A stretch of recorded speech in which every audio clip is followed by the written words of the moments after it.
With that conversation, Finance Minister Tito Mboweni expected to address the plight of millions of unemployed South Africans when he delivers the 2021 budget later today. Figures released by Statistics South Africa show the unemployment rate increased to a record 32.5% in the fourth quarter of last year. Economists have warned it could take 10 years to address the country's current high unemployment unless something is done urgently to address the situation. Socio-economic challenges in the country have also deepened due to the coronavirus pandemic. Social grant recipients will also look at the budget announcement, hoping it holds good news for them. Just to unpack this further, we're joined by Associate Professor Lauren Graham. Professor Graham, thank you so much for joining us today. The unemployment rate standing at 32.5%. With this background in mind, what can we expect from the budget speech with regards to unemployment numbers? Sure. I'm going to be looking for two things to emerge from the budget speech today. One is an extension of the social relief of distress grant. I know that is a crucial mechanism to support people who have lost jobs, people who are facing deepening poverty during this period. Recent statistics released from the NIDS-CRAM study show that child hunger is worse now than it was in Level 4 lockdown. 20% of children are facing weekly hunger.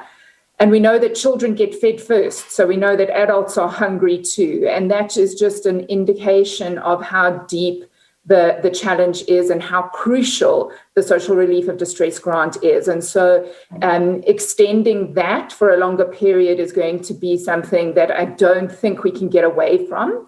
And that will be a lifeline for many households.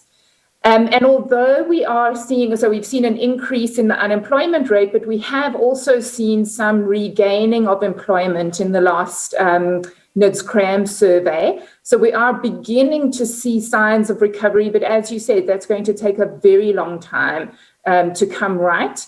And the grants reach those who are most vulnerable to staying unemployed for a longer period of time, those who lost their jobs first and who are most vulnerable. So that's going to be crucial. But I think that has to go hand in hand with employment stimulus. And so we're likely to see some support to various sectors being continued in the next year. But what I'm also hoping to see is some support to the Presidential Youth Employment Intervention, which the President announced in the SONA. And that's going to be a crucial use of funds to ensure that we're able to bounce back stronger and be able to address this really sticky, long-standing issue of youth unemployment as we begin to rebuild post-COVID. And so I think those employment stimulus packages are also crucial in this upcoming budget. That warning by economists that it could take up to 10 years to address the country's current high unemployment rate, are you in agreement? I'm not an economist myself, so can't really comment on those trajectories. I was buoyed by the fact that we are beginning to see that people who lost their jobs during COVID are beginning to regain those jobs, and that there were a lot of gains in employment. The overall increase in unemployment is because people are moving back into the labor market, which is also encouraging because it means that people haven't given up looking for work. So that's why we see this increase in unemployment in the latest figures.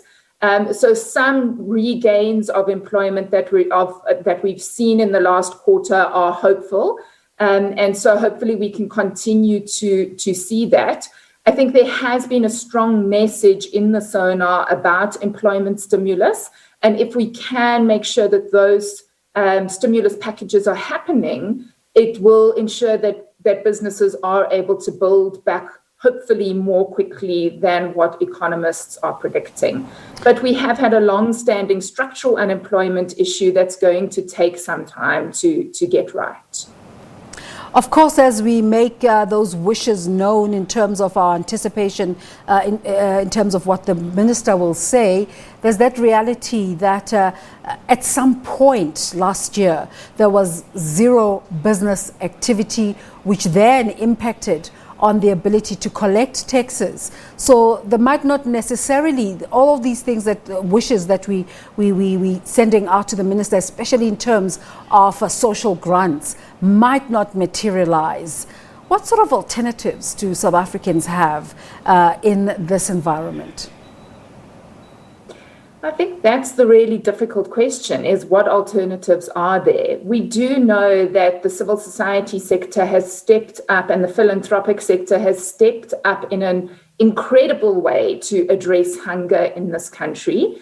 But that cannot be the only mechanism. Grants are an absolutely crucial way of getting funds to the most vulnerable.